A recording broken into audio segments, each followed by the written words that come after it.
Merci beaucoup. Bonjour à tous. Donc, là, ça fera donc la 43e, c'est le 43e jour pour le challenge. Donc aujourd'hui, il fait 8 degrés. Et donc, je dirais que l'exposition au froid fait que maintenant, j'arrive, comment dire, à être d'autant plus capable de m'opposer au froid. Chose que je pratique et que je vous conseille de faire, c'est d'utiliser les boules qui est. Le fait d'utiliser les boules qui est fait que le stress sera moindre. Au niveau donc des fascias, donc des tissus conjonctifs qui composent l'ensemble du corps, vous aurez d'autant moins de stress qui vous atteindra. Donc aujourd'hui, la seule chose que je peux vous dire, c'est que il pleut, donc ça va accentuer le froid, l'effet de froid sur l'organisme. Mais au-delà de ça, je suis extrêmement content. Le fait d'être dans l'exagération est la condition sine qua non pour pouvoir faire la différence. Et je vais devoir donc maintenant être constamment dans l'exagération pour y arriver. Le détail du diable. La projection de Siziazike se faisait uniquement et quasiment constamment grâce à l'exagération. J'avais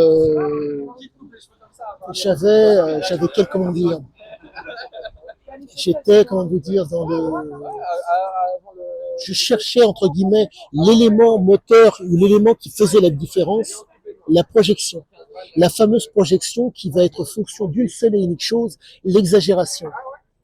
Mais à la différence de Siziazike, comme je me refuse à prendre la moindre substance, cette exagération ne sera pas le fait de substance ou, entre guillemets, de m'appuyer peut-être sur mon trouble. Il s'avère que la particularité, la capacité de se projeter de Siziazike était fonction donc de sa capacité donc à utiliser les prédispositions qu'il avait, que son père et sa mère lui ont transmises, le trouble qu'il avait et la consommation de substances pour, entre guillemets, maintenir, si je puis dire, l'intensité. Et comme vous le savez, je me refuse catégoriquement à prendre la moindre substance pour pouvoir être opérationnel. Mais je suis extrêmement content car plus j'avance dans la compréhension du texte, plus j'avance dans la pratique, plus je me constate que réellement je peux réussir à faire nettement mieux que Sizia. L'objectif n'est pas de vous faire un comparatif par rapport à Sizia et de me dire oui, je vais faire mieux que lui. Non, non. L'objectif est de réussir ce tour de force qui consiste donc à ne pas être dans la substance pour pouvoir faire la différence. La force de l'homme qui est sous substance, c'est que contrairement à moi, comment vous dire, l'effet down, la dépression est d'autant plus conséquente. Moi, je vais pouvoir, entre guillemets, voir venir la dépression et pouvoir y faire face. La problématique de la prise de substance, c'est que lorsque vient l'effet, lorsqu'intervient la dépression, il faut dans le cas de Siziazike des éléments pour pouvoir faire la différence.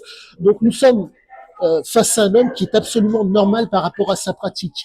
Le fait d'être un jouisseur, le fait de ne faire, comment vous dire, de devoir être dans le mensonge, la manipulation, la tricherie et d'induire en erreur, être de bonne foi, mauvaise foi pour se projeter est une nécessité absolue.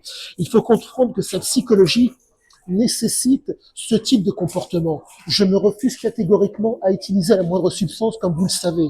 Et donc, à la différence de cet homme, je suis dans l'obligation d'utiliser mon préfrontal. Ça a l'air d'être étrange, mais force est de constater que Siziazike était incapable de réfléchir. Il ne pouvait que raisonner. Il raisonnait extrêmement rapidement par rapport, et il était en mesure, à partir de cette capacité à raisonner, d'amorcer une idée. Mais cette capacité qu'il avait, qui est proprement, si je puis dire, géniale, soit dit en passant, qui laisse, entre guillemets, entreapercevoir les limites du génie, fait que moi, je vais être dans autre chose, mais quelque chose qui sera d'autant plus qualitatif et qui me permettra de m'inscrire sur une durée d'autant plus longue. Car comprenez que quand on brûle la chandelle par les deux bouts, comme il l'a fait, car il y a eu un alignement psychologique, physiologique et comportemental, vous vous retrouvez donc, malencontreusement, à être dans la dépendance. Et vous ne pouvez, par rapport à la moyenne, qu'être dans l'abus et la dépendance. Et je m'y refuse catégoriquement. Donc, en espérant que mes explications vous ont été utiles, je vous souhaite une très bonne journée. Je vous dis à bientôt pour la suite. À bientôt.